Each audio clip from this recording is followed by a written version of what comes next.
Okay, so today is our last lecture of Unit 4, and as of today, you should have completed the Macrobiodiversity Lab, Homework 1, and the Microbiodiversity Lab. So any of those, if you haven't completed, go ahead and upload those. And then in terms of upcoming assignments, we have Homework 2 due this Friday at 11 p.m., and then Homework 3 will be just completing and uploading the key terms, and that'll be due next Tuesday. And so you can use that to help you study, of course, for the Unit 4 quiz, which is coming up a week from today on Thursday. And so we'll basically take that quiz similar to how we took the Unit 3 quiz. We'll just have it on Moodle. So you use the Respondus browser again, and that'll be at the normal class time. So starting at 10:30 a.m. and with a two-hour period to finish the quiz. So in terms of today's lecture, we're going to be talking about the human impact on biodiversity and ecosystems and kind of some of the major concerns and threats of our own activity for basically biodiversity and the ecosystems that biodiversity live within. So first I wanted to talk about the Anthropocene epoch, which is a proposed new geological era that's defined by human activity. So you may or may not have heard of this. But again, this Anthropocene epoch is a proposed geological era that began once humans started to have a really significant impact on Earth's geology and ecosystems. And so this is proposed to follow the Holocene epoch as an era in which human activity is the most significant impact on environmental change. So real quick, just to talk about what an epoch means in the Holocene epoch. So the Holocene epoch is basically the accepted current geological epoch that we are in now. And so this began around 12,000 years ago, and it describes a period of relatively stable climate since the last ice age. So in terms of what epochs are, geology basically has different units of kind of geological time, starting with a super eon, then eons, eras, periods, epochs, ages, and crons. And so an epoch basically is shorter than a period, but longer than an age. And so what this looks like, so we are currently in the Holocene epoch, which is part of the Quaternary period and the Cenozoic era. And so a couple things that you can probably appreciate here. We've only really kind of more recently started defining epochs, and that's because further back in time, we kind of have a less complete geological and fossil record to base these definitions off of. And so in the more recent history, we can kind of have better definitions of major shifts in Earth's climate and geology. So the Anthropocene epoch, again, is this proposed epoch as an end to the Holocene, and it's defined as this era in which human activity has the most significant impact on environmental change. And so it's this theory that as of today, human impacts are actually shifting Earth's geological processes more than natural processes themselves. And so humans are now a more important factor in changing the environment than any of the natural processes that are happening. So coming back to the Anthropocene epoch, again, this would follow the Holocene epoch as an era in which human activity is the most significant impact. And this is not yet a formally accepted subdivision of geological time, but it probably will be soon. And so a lot of climate scientists and geologists kind of agree that it's pretty clear that human impacts are now the major driving factor of geologic change. But there's still questions as to the kind of official start date for the Anthropocene. And so before this is accepted as a unit of geologic time, we probably need to kind of hammer down when this period will begin. So a few proposed beginnings for the Anthropocene include around 8,000 years ago, which was the basically the rise of agriculture and the Neolithic Revolution. Then around 1780 in the current era, so this was the time of the Industrial Revolution and the invention of the steam engine and, kind of more manufacturing processes. And then probably the most popular chosen start date for the Anthropocene is around 1950. And so this was post-World War II and is also called the Great Acceleration. And this was a time basically of dramatic surge in both the human population and in human activity. Okay, so let's run through each of these and kind of the reasoning that we would that people would choose each one for a start date for the Anthropocene epoch. So the Neolithic Revolution was the wide-scale transition of many human cultures from a hunter-gatherer lifestyle to that of agriculture and settlement. So this began around 10,000 years ago. And around this time, humans started to domesticate both plants and animals and basically started farming. And with this came the kind of onset of these sedentary societies. And so humans were no longer kind of travelers. Instead, they were settling down in villages and towns. And humans at this time also started to irrigate, and kind of the processes of irrigation and deforestation took effect.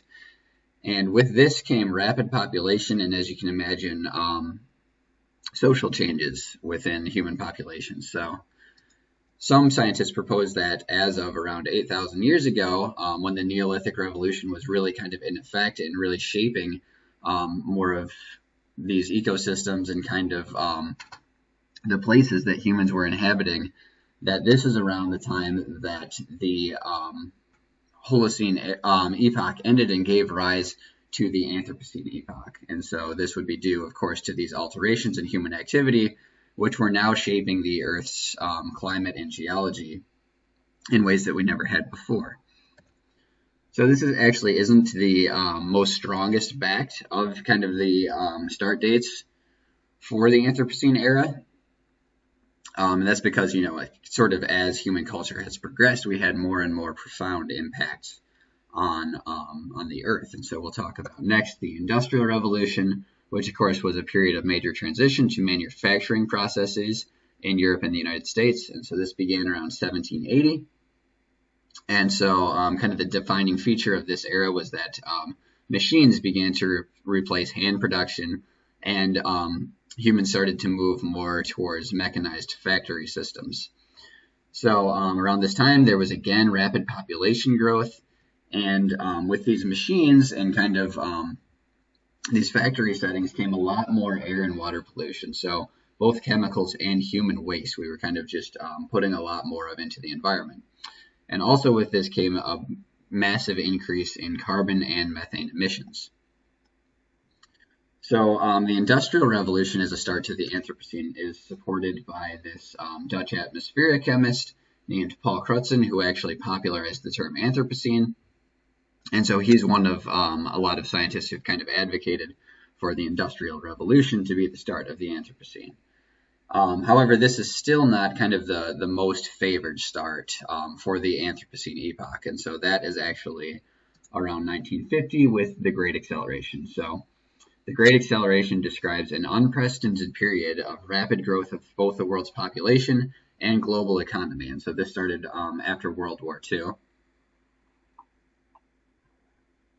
And so again, this is began around 1950, and it's kind of defined by another massive population increase in the world, as well as increased global travel and trade, and this massive increase in emissions. So this is both, carbon and other chemicals that we're putting in, more fossil fuels that we're putting into the atmosphere, as well as nuclear fallout from nuclear weapons testing and deforestation and habitat destruction. So this is the most supported start date for the Anthropocene epoch, and we'll go through kind of some of the reasons why and data to support the Great Acceleration as the start of the Anthropocene epoch. So this graph shows increases in a number of human activities such as international tourism, transportation, different productions, water usage, fertilizer consumption, urban population, and basically global economy. And so what you can see on this graph is that over time, a really dramatic and kind of exponential increase started around the year 1950. So you can see that kind of all these activities are really shooting up around this time. And so that's one of the reasons that this is chosen as a good start date for the Anthropocene epoch, is because this is when human activities started to really alter kind of the entire globe. And so this, so there's some more graphs of this kind of, 1950, you can see here, start date for the Anthropocene. And so as you can see, in terms of both socioeconomic trends and Earth system trends, there's a massive increase in almost everything right around 1950. So if we look at the world's population, this really skyrockets around 1950, primary energy usage, fertilizer consumption, transportation, urban population, and water use. So all things that would have pretty profound effects on our environment. And that's reflected in a lot of these Earth system trends, like carbon dioxide emissions have gone up substantially since 1950, as well as methane emissions. The surface temperature continues to rise since 1950, as well as ocean acidification, tropical rainforest loss, things like that. And so, as you can see, a lot of these emissions and things were already on the rise prior to 1950, as other human activities were also on the rise. But 1950 is when these things really start to kind of increase at an exponential rate. So in 2016, there was a group of scientists that basically sought to kind of more functionally define the Anthropocene epoch and how it is distinct from the Holocene epoch. And so what they looked at was stratigraphic evidence for this official distinguishing of this new period. And so they reviewed climatic, biological, and geochemical signatures of human activity in sediments and ice cores. And what they found was that the Anthropocene epoch stands alone stratigraphically as a new epoch beginning sometime in the mid-20th century. And so they found support basically for the for around 1950 as the start of the Anthropocene epoch.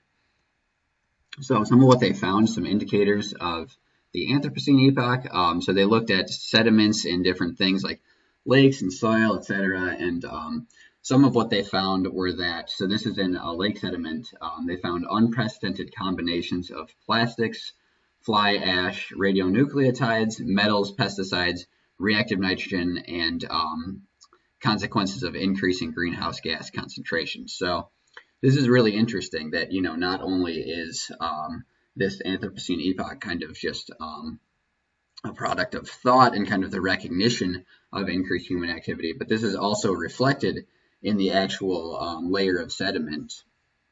And kind of basically what they think is that this the beginning of this Anthropocene epoch will be reflected in the fossil record probably for millions of years. So there's also evidence, and so you probably hear a lot about atmospheric CO2 and carbon emissions increasing. So basically what they found is that carbon emissions from 1999 to 2010 were around 100 times faster than the most rapid emission during the last glacial termination. And concentrations have exceeded Holocene levels since at least 1850 in the current era. So obviously pretty clear evidence of massive increases in our carbon emissions. So just to kind of summarize some of the stratigraphic evidence for the Great Acceleration as the start of the Anthropocene epoch. So first we have, again, these increased carbon emissions up to 100 times faster than normal. There's also increases in sedimentary deposits of plastic, black carbon from fossil fuels, nuclear isotopes from weapons testing, as well as aluminum and concrete, as we have increased production and building. The current rate of sea level rise exceeds that of the late Holocene. And soil nitrogen and phosphorus levels have doubled in the past century because of increased fertilizer use. And so all of these are pretty clear evidence that humans are impacting the environment in ways that we never have before. And a lot of these have really spiked since 1950. And so scientists support that as a pretty clear start site or a shift from this Holocene era to the Anthropocene epoch, in which humans are having the most profound impacts on the environment. So how do these changes basically impact biodiversity?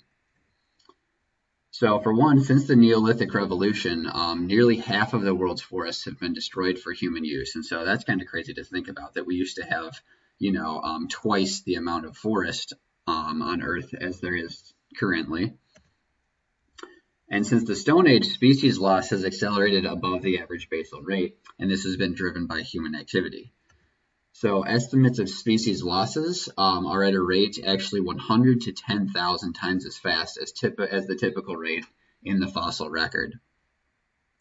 So when you really kind of think about how fast we're losing species and what this might mean for ecosystems, that's pretty alarming to think about. Sea levels are rising as global temperatures rise, and so this contributes to basically glacial ice melting. And so as sea levels rise, of course, we lose more land and more habitat for ecosystems. And additionally, the natural distribution of biodiversity has been dramatically altered by agriculture and global travel. So what do I mean by that? So for one thing, thinking about agriculture and how this affects biodiversity, one example is that chickens are now the most common bird in the world, and they're basically present on, every continent in the world. And so as we've domesticated animals and kind of used them for farming and agricultural purposes, we've really shifted the natural distribution of these animal populations. And additionally, invasive species have kind of homogenized the natural biodiversity. So there's this idea that ecosystems keep looking in different parts of the world, basically keep looking more and more similar to one another as more species are kind of introduced or transported into new environments that they are not naturally found in. So going back to ecosystem stability, we previously talked about how these interactions between species are actually less important with more biodiversity. And so if you reduce biodiversity, then entire ecosystems basically are threatened with collapse. And so we talked about how loss of keystone species can be a major factor in basically ecosystem stability. And additionally, the unexpected gain of species from an invasive species, for example, that an ecosystem has not co-evolved with can also threaten the native species and therefore the stability of the ecosystem. So you can imagine that humans have contributed to both biotic factors that are influencing ecosystem stability, as well as abiotic factors such as temperature, obviously global warming, precipitation. Climate change affects the amount of precipitation that we get, as well as things like natural disasters like forest fires, hurricanes, etc. So basically, human activity is impacting kind of all of these things that we think about as natural threats to ecosystems. So the major threats that humans have in terms of our impact on biodiversity are habitat loss and fragmentation. So things like deforestation and building on just basically urbanization of land, as well as pollution. So we keep our emissions keep increasing, as well as chemical pollution, human waste pollution, agricultural pollution, etc. Of course, climate change is a major threat, as well as the continued release of invasive species into environments that they don't belong in, and then the overexploitation of natural resources. And so this can include things like hunting species to extinction. There are a lot of species that we're overfishing right now, and so we really can't sustainably support the fishing and seafood industry that we currently have, as well as things like using too many trees, other chemicals, things like that. So all of these things together are a major threat to biodiversity.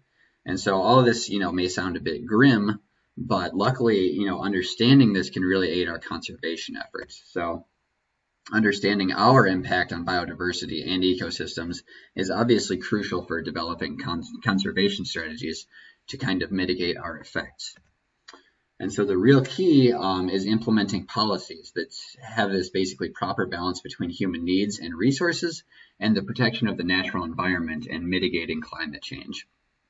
And so going forward, it's really going to be, kind of on us in order to decide what things are necessary for us to continue doing and kind of how we can balance that with mitigating these effects, these negative effects that we're having on the climate and natural ecosystems, such that basically our planet can survive. And so with that, we'll wrap up Unit 4. And so again, you have a quiz a week from today, and I'll be uploading a key terms list that you should complete. And so then just to real quick talk about what we're doing after Unit 4. So this will actually be the quiz will be our last like official class period, and after that, you'll be working on these science and society projects. So as I mentioned in the email, this was initially going to be group projects with presentations, but just to kind of avoid the all of the technological issues that's likely to come with, instead we're going to choose a scientific issue that you're either particularly interested in or that you think is maybe like the most important scientific issue facing society today. So just some, kind of ideas I thought off the top of my head. Maybe ethical issues with the biotechnology that you're interested in, or challenges in the implementation of a biotech technique or other scientific interventions. You could talk about like the human impact on environment, global warming, pollution, etc. So I would pick, not necessarily just climate change broadly, because that's going to be a little too broad, but just kind of pick something, a little more specific. Or maybe, if you're particularly interested right now in infectious disease and outbreaks, because of the current coronavirus outbreak, you could research something like bioterrorism, or maybe how, human expansion has influenced the potential of these outbreaks. Or other disease control strategies or something along that line. So what I want you to do is kind of research your topic just using the online resources that you normally use, just kind of, get familiar with it and get a strong handle on it. And then once you've got that down, just kind of turn to the actual primary literature. And so publications in peer-reviewed journals to support and back your ideas and kind of become an expert on this. And then at that point, you'll write a review article that summarizes the current state of the field, and then you'll include a discussion section that's kind of centered on your thoughts and ideas about the topic, future challenges, and maybe some ways to address whatever you think are the biggest issues with your topic. And so if you guys would like, then I can post maybe an example proposal of this, maybe something that I wrote in college or something like that. But we can talk more about that immediately following Unit 4. And so that does it for today.